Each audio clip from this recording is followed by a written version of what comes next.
देश में जैसे हालात बन गए हैं, ऐसे लगातार मामले आ रहे हैं जहां धर्म परिवर्तन को लेकर अब एक मुद्दा उठता जा रहा है। पहले यूपी के बलरामपुर से छांगुर का मिलना और अब एक नया मामला जो कि आगरा से सामने आया है। आइए जानेंगे कि आखिर ये पूरा मामला क्या है और आखिर क्यों यूपी पुलिस पर अब लगातार सवाल उठते जा रहे हैं। मेरा नाम है साहिल सुयाल, आप देख रहे हैं अमर उजाला। मेरे साथ मौजूद है मेरे सहयोगी वरुण कुमार। वरुण जी, सवाल यही है कि जो ये नेटवर्क शुरू हो गया, अब जो ये खबरें आनी शुरू हो गई हैं कि लगातार धर्म परिवर्तन की खबरें आ रही हैं कि हिंदू लोगों को का धर्म परिवर्तन करवा के मुस्लिम करवा दिया जा रहा है या किसी और समुदाय में बदलवा दिया जा रहा है। आखिर ये मामले आखिर इतनी ज़्यादा बढ़ने की शुरू हो गए हैं, ये पूरा मामला क्या है, एक बार विस्तार से हमारे दर्शकों को समझा दीजिए। जितने भी हमारे दर्शक अपराध लोक के इस एपिसोड को देख रहे हैं, सभी का बहुत स्वागत है, सभी को नमस्कार। मैं उम्मीद करता हूं कि हमने इससे पहले बलरामपुर वाले मामले में, छांगुर वाले मामले में जो अपडेट दिए थे आपको, वो सभी आपने देखे होंगे। अपराध लोक पर रोज़ाना हम एक नया केस, एक नया विषय आप लोगों के सामने लेकर आते हैं। अगर आपने अभी तक हमारी ये प्लेलिस्ट नहीं देखी है तो डिस्क्रिप्शन में जाकर इस प्लेलिस्ट को ज़रूर देखें। ज़रूर ये बताएं कि हमारा ये शो आपको कैसा लगता है। अब बात करते हैं आगरा के इस मामले की जिसका जिक्र साहिल ने किया। ये जो पूरा का पूरा मामला है, ये क्या है मैं आपको बताता हूं। इस विषय में अमर उजाला लगातार कवरेज कर रहा है। अमर उजाला अखबार लगातार इस पूरे मामले को बहुत प्रमुखता से उठा रहा है।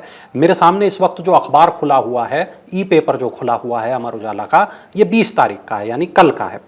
अब कल इस मामले में क्या कुछ छपा था मैं वो आपको बताऊंगा। आज इस मामले में क्या छपा है मैं वो भी आपको बताऊंगा। पुलिस क्या कर रही है मैं वो भी आपको बताऊंगा। ये पूरा मामला, पुलिस की कार्रवाई, इसके तार किस तरीके से दूसरे जो मामले हैं उनसे जुड़ते नजर आ रहे हैं, हर एक बात आज हम इस एपिसोड में जानने वाले हैं।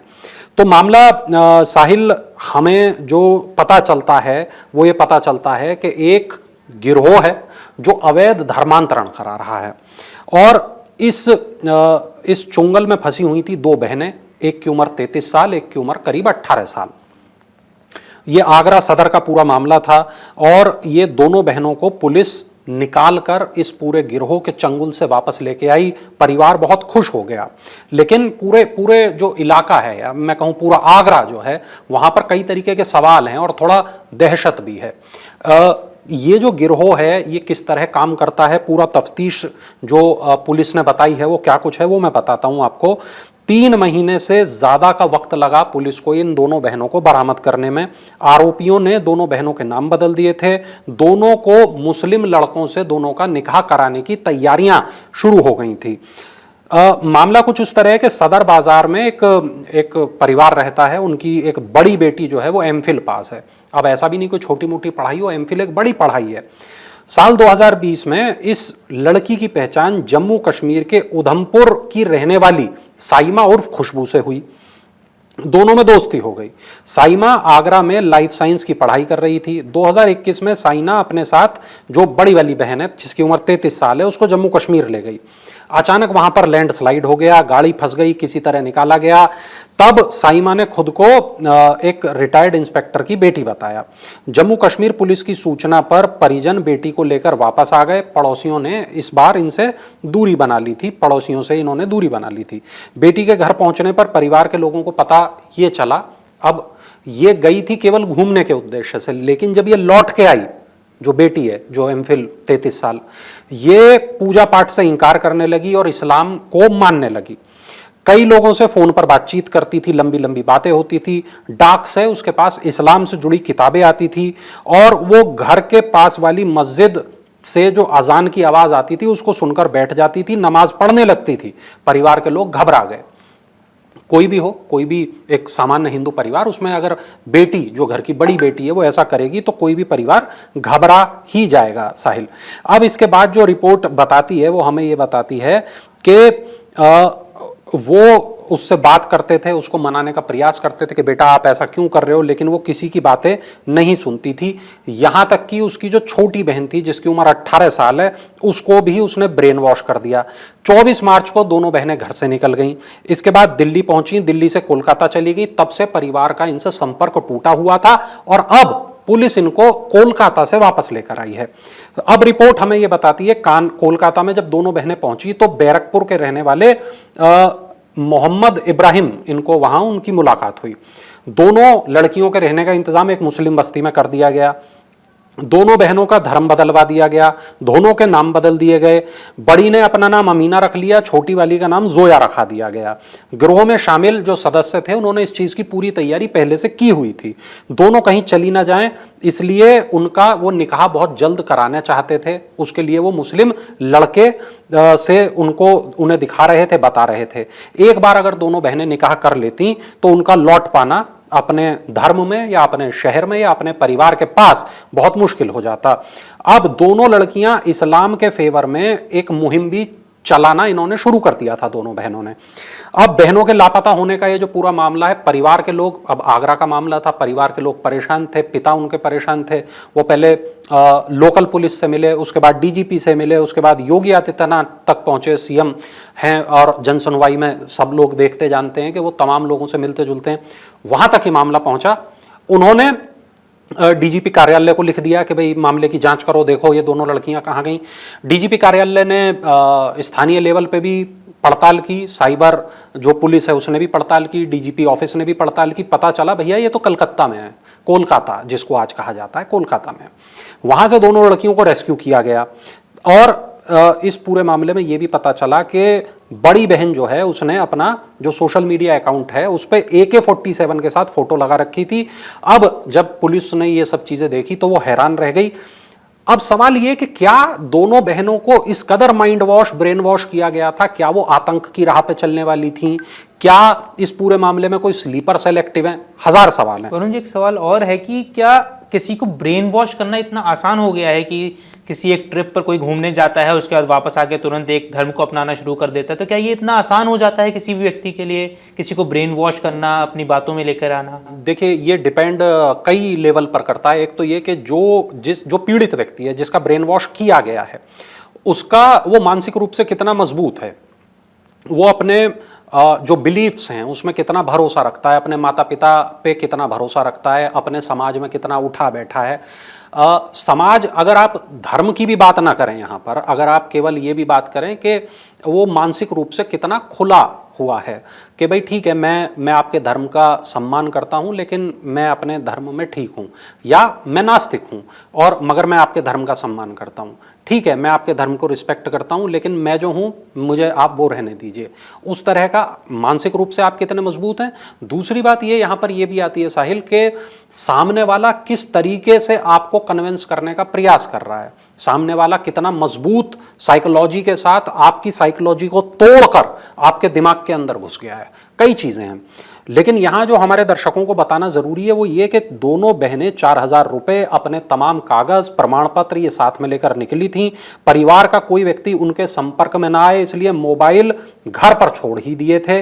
और पुलिस को इन्होंने तहरीर दी थी कि 26 फरवरी 2021 को बड़ी वाली बेटी पहले भी घर से जा चुकी है और वो उधमपुर थाना पुलिस के सहयोग से वापस आई थी, लेकिन इस बार जब 4 मई 2025 को वो गई तब उसके बाद वो वापस नहीं आई। अब ये जो, अब मैं आपको वो वाली बात बताता हूं जो बात पुलिस ने बताई है, और जो पुलिस ने बात बताई है ISIS का ये तरीका है, कनाडा और अमेरिका से फंडिंग है। आपको मैं ये भी बताऊंगा कि पुलिस को इस मामले में कितना इनाम मिला है, और मैं आपको ये भी बताऊंगा कि इसमें और कौन कौन लोग शामिल हैं। तो अगर आप अभी भी मतलब इस वीडियो को देख रहे हैं तो अभी देखते रहिए कि इसमें बहुत सारे खुलासे होना अभी बाकी है। रिपोर्ट हमें यह बताती है कि जो अवैध धर्मांतरण कराने वाले गिरोह ये जो है ना साहिल, इसमें कनाडा, अमेरिका समेत कई और देश हैं जहां से इनको फंडिंग मिली है। गिरोह के आरोपी ISIS के स्टाइल में भोली भाली हिंदुओं लड़कियों को बड़े बड़े सपने दिखाकर अपने जाल में फंसाते हैं। और ये जो आगरा की जो दोनों बहनें हैं, ये भी इसी तरीके से इस पूरे जाल में फंसी हैं। कोलकाता ले गई तो पता चला हमारे साथ धोखा हो गया, हमें जिस लाइफ स्टाइल के सपने दिखाए गए थे अब हम यहां मुस्लिम बस्ती में ट्रैप हो गए। पुलिस जब पहुंची तो उन्हें विरोध का भी सामना करना पड़ा। दोनों बहनें, हालांकि पूरा बुर्का वगैरह उन्होंने पहना हुआ था। पुलिस ने दोनों बहनों को मुक्त कराया और 10 अलग अलग आरोपियों को पुलिस ने गिरफ्तार किया। 4 मई को 2 बहनों के अपहरण का मुकदमा दर्ज होने के बाद से ही पुलिस, जैसा मैंने बताया, इस पूरे मामले की तलाश में जुटी हुई थी। किन किन लोगों से इन्होंने संपर्क किया, ये इनको कहां कहां लेकर गए, इसमें कौन से रूट से लेकर गए, ये सब चीजें पुलिस ने देखी। इसके बाद पुलिस ने साइबर सेल सर्विलांस की मदद की, गूगल लोकेशन की मदद ली, टीम को कोलकाता भेजा गया। ये जो पूरा मामला है, पुलिस उस घर तक पहुंचने में सफल हो गई जिसमें दोनों बहनें रहती थी। पुलिस ने इस बात की पुष्टि की कि अपहरण करके इनको यहां लेके आया गया है, ये दोनों वही हैं। 24 घंटे के बाद यहां पुलिस पहुंची, दोनों बुर्का पहनकर घर से निकली। दोनों को बरामद करके जब ले जाने का पुलिस प्रयास कर रही थी तो बस्ती के लोगों ने विरोध किया, लेकिन पुलिस ने पहले ही पूरी तैयारी की थी और बड़ी तैयारी थी, तो दोनों जो पूरी बस्ती के लोग हैं वो कुछ नहीं कर पाए और दोनों बहनों और कोलकाता से गिरफ्तार आरोपी जो हैं उनको लेकर पुलिस आगरा पहुंची। आगरा पुलिस को डीजीपी ने 1 लाख रुपए का इनाम दिया। रिपोर्ट यहां पर यह बताती है कि मुजफ्फरनगर से भी इसके तार जुड़े हुए निकले। अबू तालिब नाम के एक शख्स को गिरफ्तार किया जो कि उसका परिवार मजदूरी करता है, लेकिन आरोपी मौके के हिसाब से काम बदलने में माहिर है।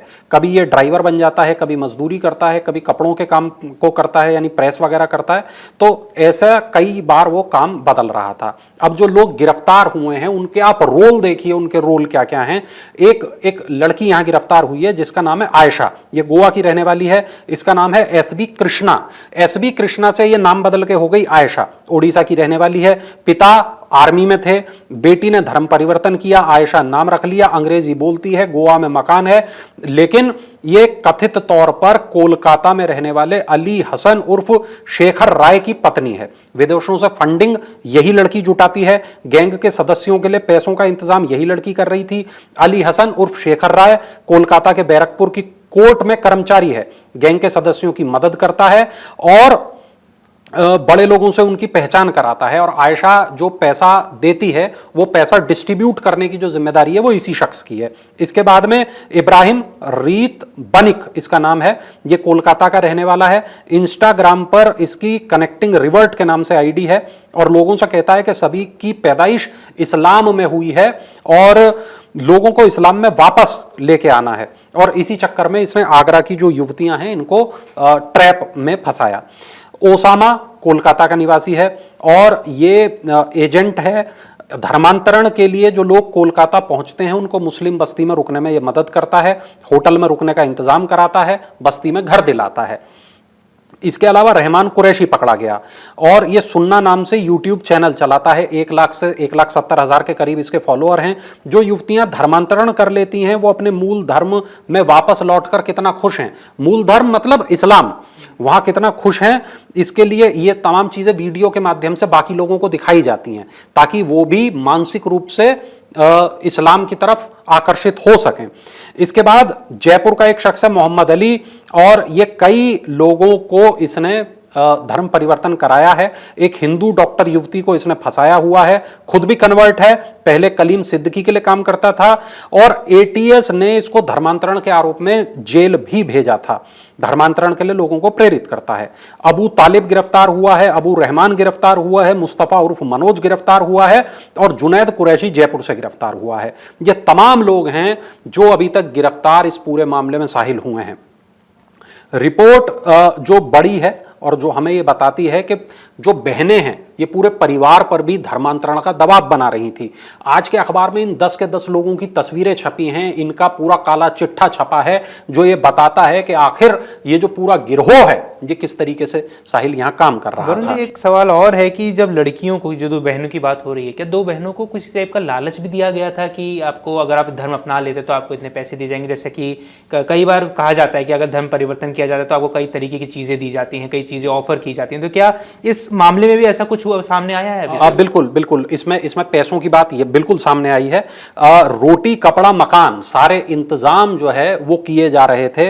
रिपोर्ट हमें ये बताती है कि धर्मांतरण के लिए जिन लड़के लड़कियों को, खासतौर पर लड़कियों को निशाना बनाया जाता था, उनका ब्रेन वॉश करने के लिए ये तमाम जो गिरोह था वो काम करता था और इनके जो धर्म से जुड़े वीडियो थे वो दिखाए जाते थे।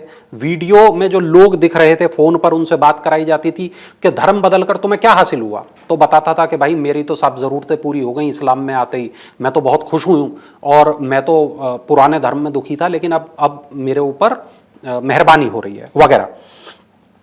रिपोर्ट ये भी बताती है कि महीनों तक कोई काम नहीं करना ऐसे लोगों को, और इनको सिर्फ 5 वक्त की नमाज पढ़नी होती है, और पूरा जो इनका खर्च है विदेश से मिल रही जो फंडिंग है उससे चलाया जा रहा था। तो रोटी कपड़ा मकान की पूरी व्यवस्था इनके लिए की जा रही थी। इसमें बहुत बड़ा पैसा इन्वॉल्व था और ये बड़ी साजिश है। आतंकी कनेक्शन यहां पुलिस को पता चला है। अभी तक की जांच में यह पता चला कि 50 से ज्यादा ऐसे लोग हैं जो पुलिस के रडार पर अब आ चुके हैं। पकड़े गए आरोपियों के सोशल मीडिया अकाउंट खंगाले जा रहे हैं, उनके मोबाइल से कई वीडियो बरामद हुए हैं। इंस्टाग्राम और फेसबुक पर जो वीडियो शेयर किए गए उनमें से कुछ वीडियो भड़काऊ हैं, कुछ वीडियो ऐसे हैं जो समाज में जहर घोलने की, जिनसे पुष्टि होती है, जिनसे पता चलता है आपसी वैमनस्यता बढ़ रही है, उनसे पता चलता है हिंदू और मुस्लिम के बीच की खाई को गहरा करने का काम किया जा रहा था।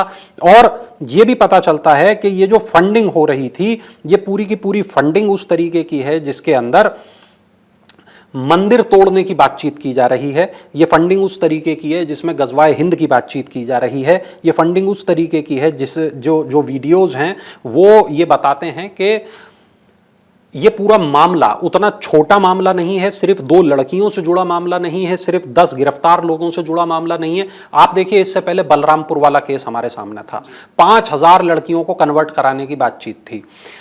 570 569 करीब ऐसे शहर थे जहां पर छांगुर का नेटवर्क फैला हुआ था।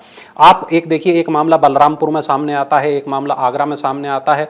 दोनों ही मामलों में विदेश से फंडिंग हो रही है। छांगुर के पास 100 करोड़ से ज्यादा की फंडिंग का पता चल गया, 500 करोड़ रुपए से ज्यादा के लेन देन का पता चल गया।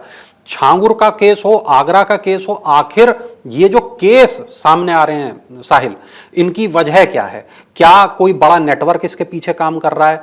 भाई पुलिस जो है वो उन्होंने ये दोनों केसों में अच्छा काम किया, एटीएस ने अच्छा काम किया, ईडी ने अच्छा काम किया, लेकिन अब सवाल ये कि इतना जो बड़ा नेटवर्क है ये एक दिन में तो तैयार हुआ नहीं होगा। तो वरुण जी, मेरा सवाल ही ये था कि देखिए, एक नेटवर्क अगर आपको बनाना है तो नेटवर्क ऐसा नहीं कि एक दिन में बन जाएगा, उसके लिए कई साल लग जाते हैं। अगर छांगुर वाले मामले को ही देखें, एक साइकिल से चलने वाला अचानक से 500 करोड़ का मालिक हो जाता है, तो उस समय पर क्या जो प्रशासन था, जो पुलिस प्रशासन था, आखिर उसने क्या आंखें मूंद रखी थी? अगर आगरा वाला केस भी देखे तो इस मामले में भी, क्योंकि जो नेटवर्क आप बता रहे हैं उसमें कुछ सिर्फ ये नहीं कि आगरा की ही लड़कियां हूं, उसमें आप खुद कह रहे हैं कि ओडिशा से भी मामला सामने आया है, गोवा से मामला सामने आया है, जयपुर से मामला, यानी नेटवर्क सिर्फ एक प्रदेश तक सीमित नहीं था, पूरे देश भर में नेटवर्क फैला हुआ था।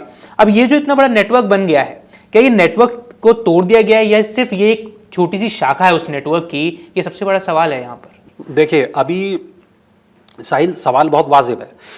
अभी इसके तार खंगाले जा रहे हैं। होता क्या है कि ये जो लोग गिरफ्तार हुए, ये कितने लोगों के संपर्क में थे और वो लोग आगे कितने लोगों के संपर्क में थे? कितने लोग ऐसे हैं जो अभी तक कन्वर्ट कराए जा चुके हैं? और जो लोग कन्वर्ट कराए जा चुके हैं, क्या उनमें से कुछ लोग ऐसे हैं जो अपने मूल धर्म यानी हिंदू धर्म में लौटने का इच्छा रखते हैं, या वो अब अपने वर्तमान धर्म में खुश हैं? ये भी पुलिस पता करेगी कि अभी तक इन्होंने जो फंडिंग उठाई है वो कौन कौन से देशों से आई, फंडिंग में कौन कौन लोग शामिल थे, ये भी पता करने का प्रयास किया जाएगा। क्या लोगों को ब्रेन वॉश करके केवल धर्म बदलवाया जा रहा है या आतंक के रास्ते पर चलने को प्रेरित किया जा रहा है? इसमें क्या कोई स्लीपर सेल भी काम कर रहा है? ये ऐसा तो नहीं कि लोग इनके तार पाकिस्तान से जुड़े निकलें, ऐसा तो नहीं इनके तार चीन से जुड़े निकलें, बांग्लादेश से जुड़े निकलें या कहीं और किसी से जुड़े निकलें। फंडिंग जो हो रही है वो क्या केवल कनाडा अमेरिका वाली फंडिंग का तो पता चला, लेकिन क्या नेपाल के रास्ते कोई कैश आ रहा है क्या? या भारत में बैठे जो लोग हैं जो ऐसी चीजों को फंड करते हैं, क्या वो फंड कर रहे हैं क्या? आप मध्य प्रदेश वाला मामला देखिए। मध्य प्रदेश में धर्मांतरण का एक बड़ा नेटवर्क पकड़ में आया, उसमें एक पार्षद का नाम भी सामने आया। भोपाल में देखिए आप, भोपाल में कॉलेज की लड़कियों को मुसलमान बनाने का एक बड़ा नेटवर्क का पता चला। आप इंदौर में देखिए, वहां एक इस तरीके का नेटवर्क खुला। मैं कह रहा हूं कि केवल ये तो कुछ वो मामले हैं जो हमें पता चल पाए हैं, अमर उजाला ने जिन पर रिपोर्ट की है। कुछ ऐसे मामले भी होंगे जो हमें पता नहीं चल पाए, कुछ ऐसे मामले होंगे जो पुलिस तक पहुंच नहीं पाए, लेकिन ये जितने ऐसे मामले हैं इनके पीछे कितने मास्टरमाइंड हैं। और ये आखिर देखिए, जब यूपी की हम बात करते हैं तो यूपी की आप देखिए 2 अलग अलग मामले हैं। ये क्या कनेक्टेड मामले हैं क्या? पुलिस अब इस मामले में, एटीएस अब इस मामले में क्या करने वाली है वो देखने वाली बात होगी।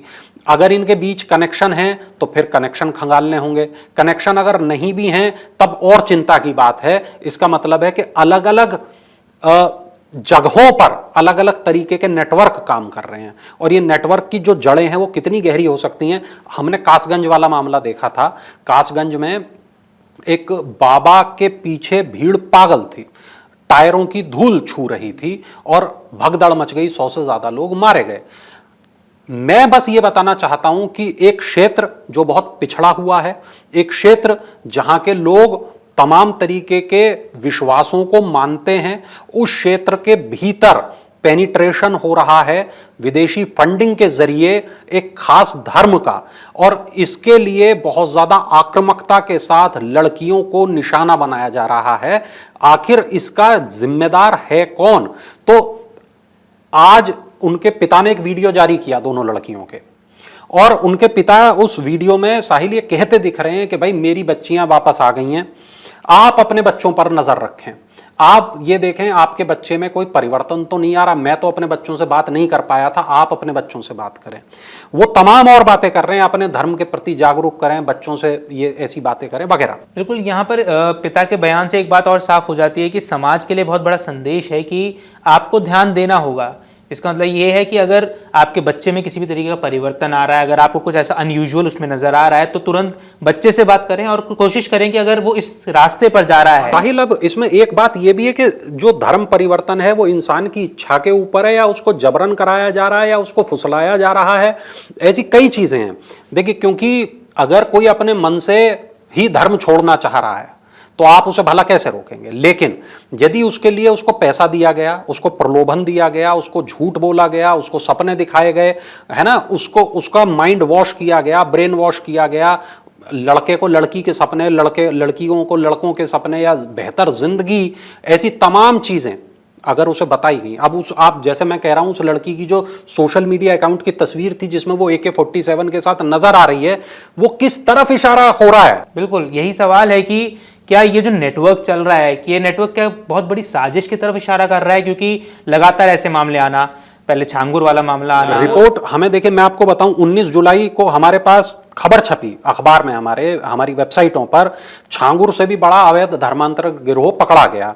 रिपोर्ट ये बताती है इसमें अमेरिका और दुबई तक से फंडिंग हो रही थी। PFI SDP पाकिस्तान आधारित आतंकी समूहों से भी इसके जो कनेक्शन है उसको तलाशा जा रहा है। इसके बाद 10 आरोपी पकड़े गए जिसमें युवतियां भी शामिल थीं। यूपी DGP ने सनसनीखेज खुलासा किया। 20 तारीख को हमारे यहाँ ये रिपोर्ट छपी। DGP ने यह भी बताया कि युवा लड़कियां नौकरी, प्यार, आर्थिक मदद के बहाने इनको ब्रेन वॉश कराया गया। ये ISIS जैसी रणनीति इसके लिए अपनाई गई। अमेरिका और कनाडा से फंडिंग मिली। छांगुर बाबा का जो नेटवर्क है वो 6 राज्यों में फैला था, और ये जो नेटवर्क है ये भी करीब 8 से 10 राज्यों में इसके भी अभी तक जानकारी मिली है। इसके बाद 21 जुलाई 2025 यानी कि आज भी ये रिपोर्ट अपने पास छपी हुई है कि ये केवल एक दो केस नहीं है। ऐसा नहीं है कि हम इसे बलरामपुर मामला या आगरा मामला कह लें, ये राष्ट्रीय सुरक्षा के लिए भी खतरा है। ऐसी आशंकाएं तमाम लोगों ने, पुलिस ने जताई है। रिपोर्ट ये भी बताती है कि जो डिजिटल प्लेटफॉर्म्स हैं, टेलीग्राम हो, व्हाट्सएप हो, ऐसे तमाम प्लेटफॉर्म्स के जरिए युवाओं से संपर्क किया जा रहा है और उनका ब्रेन वॉश किया जा रहा है। यह भी पता चलता है कि कुछ खास लक्षित लड़कियां, यानी कि लड़कियों को पहले चिन्हित किया जाता है कि इसको हमें लक्ष्य बनाना है, और फिर उनके ऊपर मेहनत की जाती है कि इसको धर्म बदलवाना है। तो ऐसी तमाम चीजें हैं जो हमें ये बता रही हैं कि ये एक सुनियोजित साजिश का एक बहुत बड़ा हिस्सा है, और इससे राष्ट्र की सुरक्षा को क्या खतरा हो सकता है। आप लोगों को क्या लगता है, कमेंट सेक्शन में जरूर बताएं। साथ में यह भी बताएं, आपने क्या अपने आसपास कोई उस तरह की चीजें देखी हैं? यदि हां तो वो भी कमेंट बॉक्स में बताएं। साहिल, यहां एक बड़ा मामला यह भी है कि पुलिस अब ये 2 केस देख रही है। मध्य प्रदेश पुलिस वो भोपाल वाले मामले को देख रही है, लेकिन ये जो इस तरीके केस हैं इस पे लगाम लगाने के लिए एक सख्त धर्मांतरण का कानून मौजूद है, उसके बावजूद ऐसा हो रहा है। ये बड़ा सवाल है। बिल्कुल, ये बहुत बड़ा सवाल है। और एक सवाल और यहाँ पर आ रहा है कि इस तरीके के मामले हो जाना, पुलिस प्रशासन का उसके बाद एक्ट करना उसके ऊपर, उसका भले ही उसका कहा जा रहा है कि पुलिस प्रशासन ने बहुत अच्छा काम किया, भले ही वो छांगुर वाला मामला हो चाहे वो आगरा का मामला हो, मगर पुलिस प्रशासन को और ज़्यादा सख्त होना होगा। और इस नेटवर्क को, क्योंकि ये जो नेटवर्क बताया जा रहा है, चाहे वो छांगुर का मामला हो, चाहे आगरा का मामला हो, चाहे वो मध्य प्रदेश का मामला हो, कहीं ये तो नहीं है कि ये पूरा मामला एक जगह जाकर एक ही इसका मास्टरमाइंड निकल के आया जो कि पूरे देश में ऐसा नेटवर्क फैला रहा है। क्योंकि जो आपने कहा कि AK-47 के साथ एक फोटो पोस्ट की जाती है, ये सीधा इशारा कर रहा है कि किसी आतंकवादी गतिविधियों में शामिल हो सकते थे। और जितने ये कन्वर्जन्स करवाए जा रहे थे, क्या ये कन्वर्जन्स इसी चीज के लिए करवाए जा रहे हैं? क्या जितने लोगों को इसमें शामिल करवाया गया था, क्या उनमें से कुछ लोगों को ISIS में शामिल होने के लिए क्या भेज दिया गया है? ये भी बहुत बड़े सवाल है। बिल्कुल तमाम सवाल हैं और मुझे लगता है कि आने वाले वक्त में पुलिस, ATS, ED या बाकी जो एजेंसियां हैं वो इन सवालों के जवाब जरूर देंगी। जी बिल्कुल, तो यही है, देख लीजिए मामला ऐसा ही कुछ है कि आगरा में ऐसा मामला आता है, फिर छांगुर बाबा का ऐसा मामला सामने आया। इन मामलों से एक बात तो साफ हो रही है कि कुछ ना कुछ ऐसी साजिश जरूर रची जा रही है जिसके खिलाफ अब पुलिस प्रशासन जरूर सख्त हो गया है। मगर यहां पर आपकी भी एक जिम्मेदारी बनती है कि ध्यान रखिए, अपने बच्चों पर ध्यान रखिए और स्वयं एक बार इस बात का ध्यान जरूर रखिए कि क्या जो आप कार्य करने जा रहे हैं, जो भी आप काम कर रहे हैं, आप भले आप किसी धर्म में अगर जुड़ना चाहते हैं, क्या उसके लिए आपको किसी टाइप का प्रलोभन दिया जा रहा है, कोई लालच दिया जा रहा है? इसके खिलाफ आपको खुद कदम उठाना होगा, आपको खुद इसके खिलाफ सचेत होना होगा। जो भी आपकी राय है हमें कमेंट बॉक्स में जरूर बताएं। फिलहाल इस वीडियो में इतना ही। नमस्कार। अगर आप ये वीडियो YouTube पर देख रहे हैं तो हमारे चैनल को सब्सक्राइब कर बेल आइकन दबाएं और Facebook पर देख रहे हैं तो हमारे पेज को लाइक करें।